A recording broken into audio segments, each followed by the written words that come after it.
Hi കൂട്ടുകാരെ, പുതിയൊരു വീഡിയോയിലേക്ക് എല്ലാവർക്കും സ്വാഗതം. അങ്ങനെ ഇനി ഷേയുടെ യഥാർത്ഥ സ്വഭാവം ഇനി അരവിന്ദൻ മനസ്സിലാക്കണം കേട്ടോ. അങ്ങനെ ഇവരുടെ വിവാഹം എടുത്തു. വിവാഹമായതുകൊണ്ട് തന്നെ ചടങ്ങുകൾക്ക് മാഷിനെയും അതുപോലെ ചാരുവിനെയും കൊണ്ടുവരാനുള്ള ആ സൂത്രമൊക്കെ ഒപ്പിക്കുകയാണ് കേട്ടോ. എന്നാൽ ഈ സമയം ചാരു ആകാശ് ഒരു തീരുമാനം എടുക്കുകയാണ്. വിവാഹത്തിൻ്റെ ആ താലി എടുത്തു കൊടുക്കുന്ന ആ സമയം അവിടെ നിന്നും ഇറങ്ങുന്നുള്ള തീരുമാനം ഇവർ എടുത്തിട്ടുണ്ടാവും കേട്ടോ.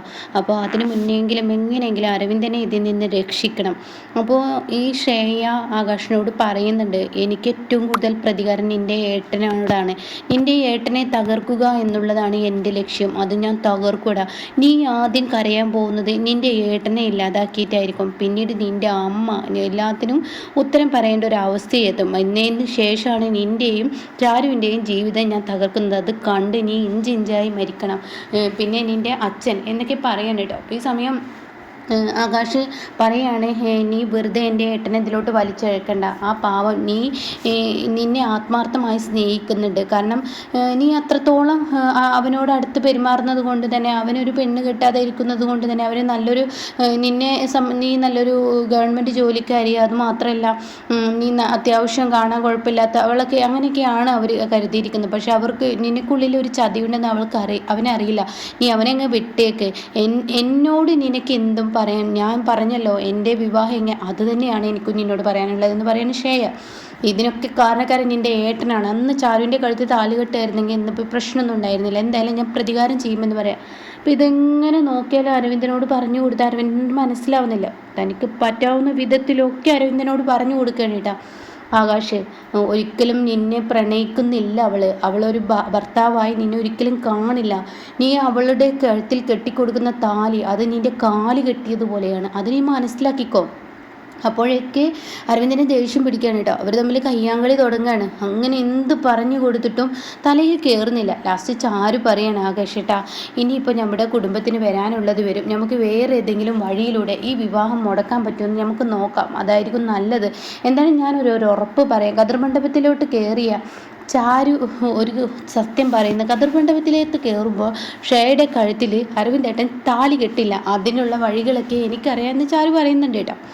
അങ്ങനെ ഈ സമയം വിവാഹത്തിൻ്റെ ആഘോഷങ്ങളായി തലേദിവസമായി ഷേയ നല്ല രീതിയിൽ അണിഞ്ഞൊരുങ്ങുന്നു. അരവിന്ദനാണെങ്കിലോ ആ ഒരു മണവാളൻ്റെ ആ ഒരു ഇതൊക്കെ തുടങ്ങി. ചെറിയൊരു നാണം, പെണ്ണിന് വരേണ്ട നാണം അരവിന്ദനാണ് വരുന്നത്. ഷേയ അടുത്തോട്ട് വരുമ്പോൾ അതിൻ്റേതായ നാണം. പക്ഷേ ഇത്രയും വലിയൊരാളായിട്ടും ഷേയ അത്യാവശ്യം അറിയപ്പെടുന്ന ഒരു ജോലി ഉണ്ടായിട്ടും താൻ ഒരു അറിയപ്പെടുന്ന രീതിയിൽ കല്യാണം കഴിപ്പിക്കുന്നില്ല. അതായത് നല്ലൊരു ആഘോഷത്തിൽ കല്യാണമില്ല. അപ്പോൾ ഇത് തന്നെ ഒരു ചർച്ചാ വിഷയമുണ്ട് കേട്ടോ. ആളുകളെയൊക്കെ വിളിച്ചു കൂട്ടിയിട്ടുണ്ടാവും. പക്ഷേ ഈ പറയുന്ന ഒരു ഫോട്ടോഷൂട്ടോ അതുപോലെ വേറെയുള്ള കാര്യങ്ങളോ അങ്ങനെയൊന്നും ഉണ്ടാവില്ല കേട്ടോ. കാരണം അരവിന്ദനെ മനസ്സുകൊണ്ട് ഇഷ്ടപ്പെടാത്ത ഒരാളാണ് ശ്രേയ. തൻ്റെ പ്രതികാരത്തിന് വേണ്ടി അരവിന്ദനെ കരുവാക്കുകയാണെന്നുള്ള അരവിന്ദനും അറിയില്ലല്ലോ. അങ്ങനെ അരവിന്ദൻ ഏതോ ഒരു കാലത്ത് ജീവിക്കുന്നത് പോലെയാണ് ജീവിക്കുന്നത്. അങ്ങനെ വിവാഹത്തിൻ്റെ തലേദിവസമായി കളിയായി, ഡാൻസായി, അങ്ങനെ ഓരോ കാര്യങ്ങളായി. അങ്ങനെ കളിച്ചിരികളും മഞ്ഞക്കല്യാണം അങ്ങനെയുള്ള പരിപാടികളൊക്കെ ആയി കേട്ടോ. അങ്ങനെ എല്ലാമായി. അപ്പോഴൊക്കെ നന്നായി അരവിന്ദൻ അത് ആഘോഷിക്കുന്നുണ്ട്. അരവിന്ദന് ഒന്നൊന്നര ഡാൻസൊക്കെ ഉണ്ട് കേട്ടോ. അപ്പോൾ ഈ സമയം ഈ ഡാൻസിൻ്റെ ഇടയിൽ അരവിന്ദൻ ഷേയുടെ അടുത്തോട്ട് വരാൻ ശ്രമിക്കുമ്പോൾ ഷേയ പതിയെ തെന്നി മാറുകയാണ്.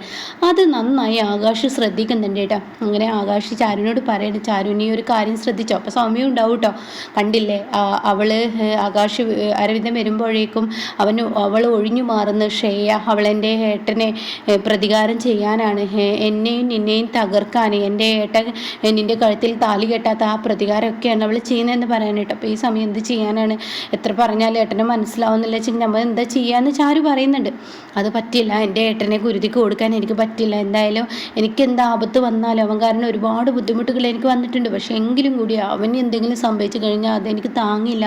അതുകൊണ്ട് തന്നെ അവന് ഇതിൽ നിന്ന് മോചിപ്പിക്കണം. നമ്മുടെ വീടിൻ്റെ അവൾ വലതുകാല് കയറി വെച്ച് വരുമ്പോൾ തന്നെ നമ്മുടെ വീട് തകരും. അതെനിക്ക് ഉറപ്പാണ്. ആരെയും അവൾക്ക് സ്നേഹിക്കാൻ അറിയില്ല. അവളുടെ ഇഷ്ടത്തിനനുസരിച്ച് ജീവിക്കണമെന്ന ആ ഒരു ഇത് മാത്രമേ അവളിലുള്ളൂ എന്നൊക്കെ അങ്ങനെ പറയണം. അങ്ങനെ ഈ വാക്കുകളൊക്കെ അങ്ങ് കേൾക്കുമ്പോൾ ഉടൻ തന്നെ ചാരു പറയണേ നമുക്ക് എന്തെങ്കിലുമൊക്കെ ഒന്ന് ചെയ്യാമെന്ന് പറയണേ. അപ്പോഴാണ് അവിടെ ഒരാൾ വരുന്നത് കേട്ടോ. ആകാശിൻ്റെ ഒരു ഫ്രണ്ടായിരിക്കും. അങ്ങനെ ആകാശിനോട് പറയാണ്, അല്ല ഇവിടെ വേണ്ട കാര്യങ്ങളൊക്കെ ഇവിടെ ഉണ്ട്, പക്ഷേ ഒന്നിൻ്റെ ഒരു കുറവുണ്ടല്ലോ. അത് കേട്ടോടെ തന്നെ എനിക്കിപ്പോഴാണ് ഓർമ്മ വന്ന ഫോട്ടോഷൂട്ടാണ് അല്ലേ? അതെ അതെ ഫോട്ടോഷൂട്ട് എന്ന് ആകാശിനോട് ആ ഫ്രണ്ട് പറയണം. അപ്പോൾ ആകാശിന് ഒരു കാര്യം ഇങ്ങനെ ഓർമ്മ വരികയാണ്, ഫോട്ടോഷൂട്ട് അത് നന്നായിരിക്കും. എന്തായാലും ശ്രേയ ഈ അരവിന്ദനെ ഒന്ന് തൊടാനോ പിടിക്കാനോ ഒന്നും സമ്മതിക്കില്ല, അത് ഉറപ്പുള്ള കാര്യമാണ്, അതെനിക്ക് ഉറപ്പാണ്. അപ്പോൾ ഈ ഒരു ഇതിലൂടെ അവന് അവളുടെ സ്വഭാവം കാണിച്ചു കൊടുക്കാൻ പറ്റിയൊരു സാഹചര്യമാണ്. അതുകൊണ്ട് തന്നെ അരവിന്ദൻ്റെ അടുത്തോട്ട് ആകാശ് ഓടിച്ചെല്ലാണ് കേട്ടാ. അപ്പോൾ ആകാശ് പറയണേ, ഏട്ടൻ്റെ വിവാഹമൊക്കെ അടിപൊളിയാവുന്നുണ്ട്, തലേദിവസം ഇത്രയും ഗംഭീരമായെങ്കിൽ ഇതിലൊരു കുറവുണ്ട് ഏട്ടാ, നിങ്ങളുടെ മെമ്മറി. നിങ്ങൾക്കൊരു മെമ്മറിയൊക്കെ വേണ്ടേ? നാളെ നിങ്ങൾക്കൊരു കുഞ്ഞുണ്ടാവുമ്പോൾ നിങ്ങൾ വിവാഹം കഴിച്ച ഫോട്ടോസൊക്കെ കാണിച്ചു കൊടുക്കാമല്ലോ, അതൊന്നും വേണ്ടേ? അതെന്താ ഫോട്ടോ എടുക്കേണ്ടേ ഏട്ടാ? നീ പറഞ്ഞപ്പോഴാണ്. അപ്പോൾ ഞാൻ അതിനുള്ള സെറ്റപ്പൊക്കെ ചെയ്യണ്ടേ? അത് പിന്നെ ഇതൊക്കെ ശ്രേയ എന്താ ചെയ്യാത്ത? അത് മാഡം മറന്നിട്ടുണ്ടാവും, അതുകൊണ്ടായിരിക്കും. എന്തായാലും ഞാൻ ഇതിനുള്ള ഏർപ്പാടുകളൊക്കെ ചെയ്യട്ടെ. ഈ സമയത്തോ?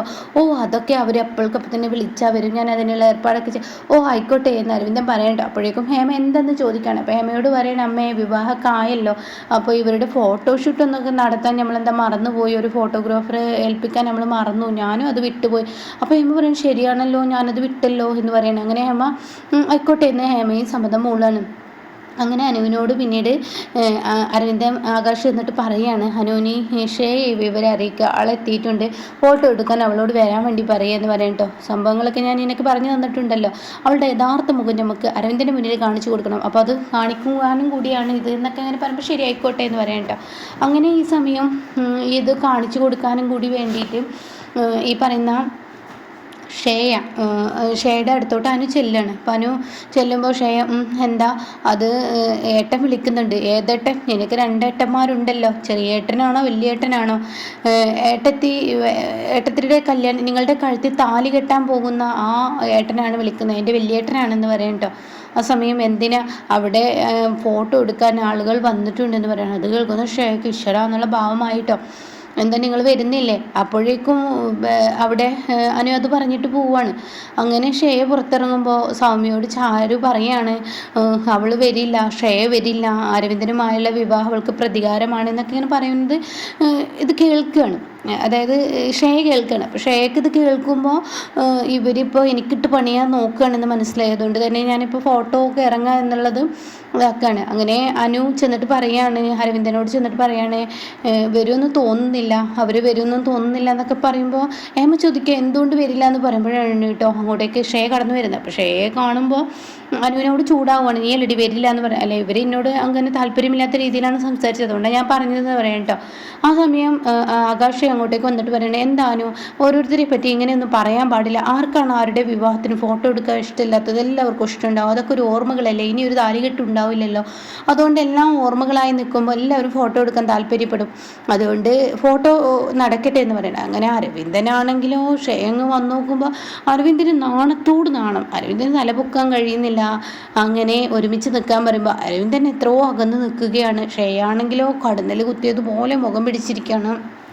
അങ്ങനെ ഈ സമയം ഫോട്ടോഗ്രാഫർ പറയുന്നത് എന്താ, നിങ്ങൾ കല്യാണം കഴിക്കാൻ പോകുന്ന ജോഡികളല്ല, ആ സമയം നിങ്ങളിൽ ഒരു സ്നേഹം ഒരു ഇതൊക്കെ ഉണ്ടാവുമല്ലോ, നിങ്ങൾ വരനും വധുവും അപ്പുറപ്പുറമായി നിന്ന് എങ്ങനെ ഞങ്ങൾ ഫോട്ടോ എടുക്കുക, അതിനുള്ളിൽ ഒരു ഗ്യാപ്പ് ഉണ്ടല്ലോ എന്ന് പറയാം. അപ്പോൾ ആകാശ് പറയാം, എന്താ ഏട്ടാ ഈ കാണിക്കുന്നത്, മാഡത്തിൻ്റെ അടുത്തോട്ട് ഒട്ടി നിൽക്കുക എന്ന് പറയുന്നത് കേട്ടോ. സമയം പക്ഷേ അങ്ങനെ ആകാശിനെ നോക്കുകയാണ്. അപ്പോൾ ഈ സമയം ആകാശാണെങ്കിലോ ചെറിയൊരു പുഞ്ചിരിയോടുകൂടി തൻ്റെ ചെവി ഇങ്ങനെ ചേർത്ത് ചൊറിയുന്നത് പോലെ കാണിക്കണം. അങ്ങനെ ആകാശ് ഇങ്ങനെ പറഞ്ഞത് പ്രകാരം അരവിന്ദ് അങ്ങനെ പതിയെ ഇങ്ങനെ നീങ്ങാണ്. ആ നീങ്ങുന്ന സമയത്ത് ഒട്ടും തന്നെ ഇഷ്ടപ്പെടുന്നില്ല ഷേക്ക്.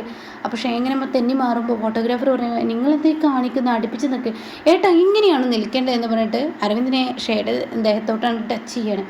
അതോടുകൂടി ശരിക്കും ദേഷ്യം പിടിക്കാൻ കേട്ടോ. അപ്പോൾ രണ്ടാളും ഒരുമിച്ച് നിന്നു. പക്ഷെ ഫോട്ടോക്ക് അതിൻ്റേതായ ആ ഒരു ലുക്കില്ല.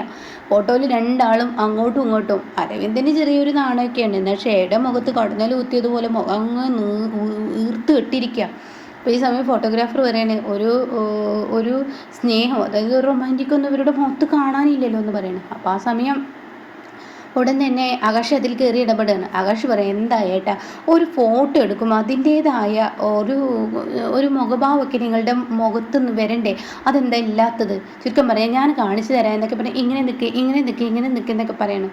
അപ്പോൾ അരവിന്ദൻ, ഞാൻ ചെയ്തോളാം, നീ എന്നെ പഠിപ്പിക്കൊന്നും വേണ്ട, നീ ചെയ്തോളാം. അങ്ങനെ ഇവർ വീണ്ടും നിൽക്കുകയാണ്. വീണ്ടും നിൽക്കുമ്പോഴും ഒരു ടച്ചിങ്ങോ കാര്യങ്ങളോ ഒന്നുമില്ല. അപ്പോൾ അത് കാണുമ്പോൾ ദേഷ്യം പിടിക്കുകയാണ് ഫോട്ടോഗ്രാഫർ. ഇത് എടുക്കുന്ന എനിക്കും ബോറടി ആവുന്നു, നിങ്ങളൊന്ന് ഇങ്ങനെ നിൽക്കൂ. അപ്പോഴേക്കും ശ്രേയ അടുത്ത് ഫോട്ടോഗ്രാഫർ പറയുന്നത്, നിങ്ങളൊന്ന് മാറി നിൽക്കുന്നുണ്ട്, ഞാൻ ചെയ്തോളാം എന്ന് പറയുന്നത് കേട്ടോ.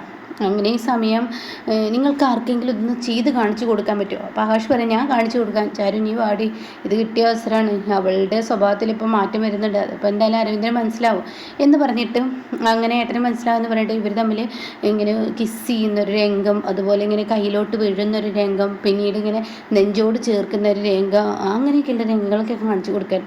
അപ്പോൾ അരവിന്ദൻ പറയണം, മതി ആകാശം, എനിക്കറിയാം അങ്ങനെയൊക്കെ ചെയ്യാൻ, ഞാൻ ചെയ്തോളാം എന്ന് പറയണം.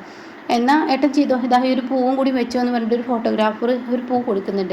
പിന്നെ റോസാപ്പൂ ഇങ്ങനെ ഷേയുടെ കയ്യിൽ കൊടുക്കുകയാണ്. അപ്പോൾ താഴെ ഇരുന്നത് ഇങ്ങനെ കൊടുക്കുമ്പോൾ ഷേയുടെ മുഖത്തൊരു ചിരിയില്ല. ഫോട്ടോഗ്രാഫർ പറയാം, മേഡം ഒന്ന് ചിരിച്ചാൽ നന്നായിരുന്നു. അങ്ങനെ എങ്ങനെയൊക്കെയോ ചിരിക്കണം. ഇത് വലിയ പുലിവാലായല്ലോ എന്ന് മനസ്സിൽ ചിന്തിക്കുന്നുണ്ട് ഷേയ. അങ്ങനെ ഈ സമയം അരവിന്ദ് അത് കൊടുക്കുമ്പോൾ ഒട്ടും തന്നെ ഇഷ്ടപ്പെടാതെയായിട്ടാണ് ഇതൊക്കെ ഷെയർ ചെയ്യുന്നത്. അങ്ങനെ അത് കഴിഞ്ഞു. ഇനി അടുത്തൊരു വേറൊരു മോഡൽ എടുക്കാമെന്ന് പറയണം. അപ്പോൾ അരവിന്ദനോട് പറയണേ ചേർന്ന് നിൽക്കണം എന്ന് പറയണം. അപ്പോൾ അരവിന്ദൻ എന്ത് ചെയ്യുക, അങ്ങ് ചേർന്ന് നിൽക്കണം. അപ്പോഴും ഷെയർ ഇറുക്കി കൈകൾ പിടിക്കണം. ആ പൂവിനെ ഇങ്ങനെ ഞെക്കി പിഴിഞ്ഞും കൊണ്ടിരിക്കുന്നുണ്ട്. അത് ആകാശം നന്നായി കാണുന്നുണ്ട്, സമയം മറ്റുള്ളവരൊക്കെ കാണുന്നുണ്ട്. അങ്ങനെ പൂവ് ഇങ്ങനെ ഇതളുകൾ ഇങ്ങനെ താഴോട്ട് വീഴു തുടങ്ങുകയാണ്. അപ്പോൾ ഈ സമയം അരവിന്ദൻ എന്താ ചെയ്ത്, അരക്കെട്ടിൽ അങ്ങ് കയറി പിടിക്കുക. അതായത് അരയിൽ അങ്ങ് പിടിച്ചിട്ട് തൻ്റെ നെഞ്ചോട് അങ്ങ് ചേർത്ത് പിടിച്ചതിനോടുകൂടി ഷേയ ആ പൂക്കൾ അങ്ങോട്ട് എറിഞ്ഞിട്ട് മതി ഇവിടെ ഫോട്ടോ എടുത്തതെന്ന് പറഞ്ഞ് അങ്ങ് പോവാണ്. അതോടുകൂടി അരവിന്ദൻ ആകെ ഷോക്കാണ്. പിന്നീട് അരവിന്ദൻ, അയ്യോ ഞാൻ എന്തോ ഒരു അപരാധം ചെയ്തു, ഇത്ര പെട്ടെന്ന് ഇങ്ങനെയൊന്നും ചെയ്യാൻ പാടില്ലായിരുന്നു, ഞാൻ തെറ്റ് ചെയ്തു എന്നൊക്കെ പറയാണ്. അപ്പോൾ ഫോട്ടോഗ്രാഫർ പറയുന്നത് ഇതൊരു തെറ്റല്ല, ഇതിലപ്പുറം ഉണ്ട് എന്ന് പറയുന്നുണ്ട്. അങ്ങനെ അയാൾ അങ്ങ് പോവുകയും ചെയ്യാണ്. ഷെയ ആണെങ്കിലോ ഇതൊന്നും വേണ്ടെന്ന് പറഞ്ഞ് ഇട്ടെറിഞ്ഞു പോയല്ലോ. അപ്പോൾ ഉടൻ തന്നെ ചരുണിനോട് പറയാൻ, ഈ സമയം കൊണ്ട് വേഗം പോയിക്കേ എന്ന് പറഞ്ഞിട്ട് അവരെല്ലാവരും പറഞ്ഞു വിടുകയാണ്. പിന്നീടാണെങ്കിലോ അരവിന്ദ് തന്നെ ഇങ്ങനെ പറഞ്ഞ് മനസ്സിലാക്കണം, ഏട്ടൻ ഒരു തെറ്റും ഇല്ലടാ, ഞാൻ തെറ്റ് ചെയ്തു, ഇങ്ങനെയൊന്നും പെട്ടെന്ന് ഒരാളെയും കയറി പിടിക്കാൻ പാടില്ലായിരുന്നു, അവളുടെ കഴുത്തിൽ ഞാൻ താലി, എൻ്റെ ഏട്ടാ ഇന്ന് വിവാഹം ചെയ്യുന്നതിന് മുന്നേ ഒരുമിച്ച് എല്ലാം ചെയ്യുന്ന കാലഘട്ടമാണ്, ഏട്ടൻ അത് മനസ്സിലാക്കണം, ഏട്ടൻ അത് മനസ്സിലാക്കാതെ ഇങ്ങനെ പെരുമാറരുത്. അങ്ങനെയുള്ള സമയങ്ങൾ ഏട്ടൻ ഫോട്ടോക്ക് വേണ്ടി പലതരത്തിലും നിൽക്കും. ഏട്ടൻ എന്താ ഈ സോഷ്യൽ മീഡിയ മറ്റുള്ളതൊന്നും കണ്ടിട്ടില്ലേ, എന്തെല്ലാം തരത്തിലാണ് ഫോട്ടോകൾ വരുന്നത്, അവരൊക്കെ കഴുത്തിൽ താലി വീണിട്ട ഏട്ടന് നാളെയാണ് താലികെട്ട്. ആ സമയം ഏട്ടൻ മേഡത്തിൻ്റെ കഴുത്തിൽ താലി കെട്ടിക്കഴിഞ്ഞാൽ അവർ നിങ്ങൾ തമ്മിൽ ഒരു മനസ്സ് ഒരു ശരീരമായി ജീവിക്കേണ്ടല്ലേ. അപ്പോൾ ഏട്ടൻ എന്തെല്ലാം ചെയ്യേണ്ടി വരും, അതിപ്പോൾ ഞാൻ പറഞ്ഞ ഒരു ദാമ്പത്യ ജീവിതം എങ്ങനെയെന്ന് ഞാൻ പറഞ്ഞു തരണ്ടല്ലോ. അപ്പോൾ എന്തെല്ലാം അപ്പോഴൊക്കെയും മേഡം ഇങ്ങനെ ചൂടായി കഴിഞ്ഞാൽ, സത്യം പറയട്ടെ എൻ്റെ ഏട്ടന് ഇഷ്ടമുണ്ടായിട്ടൊന്നുമല്ല ഷെയയെ കല്യാണം കഴിക്കുന്നത് ഏട്ടനോടുള്ള പ്രതികാരത്തിനാണ്.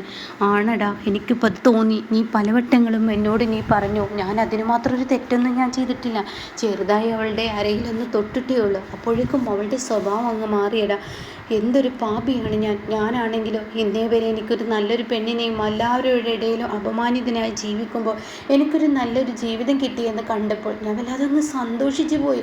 ആ സന്തോഷം കൊണ്ടാണ് ഞാൻ അവളെ പിടിച്ചത്, പക്ഷെ അവൾ എന്നെ സ്നേഹിക്കുന്നില്ലെന്ന് സത്യം ഞാനിപ്പോഴാണ് മനസ്സിലാക്കിയതെന്ന് പറഞ്ഞിട്ട് അരവിന്ദൻ ആകാശിനെ കെട്ടിപ്പിടിച്ച് കരയാണ് കേട്ടോ. അപ്പോൾ ആ സമയം പറയാൻ വാക്കുകളില്ല ആകാശിന്. കാരണം തൻ്റെ ഏട്ടൻ്റെ മുന്നിൽ ഷെയറുടെ സ്വഭാവം കാണിച്ചു കൊടുക്കാൻ പറ്റിയ ആ ഒരു സന്തോഷം, അത്രയും സന്തോഷത്തോടു കൂടി നിൽക്കുകയാണ് കേട്ടോ. അപ്പോൾ ഇങ്ങനെയൊക്കെയുള്ള ഒരു എപ്പിസോഡാണ് ഇനി വരാനിരിക്കുന്നത്, കല്യാണത്തലേന്ന് കേട്ടോ.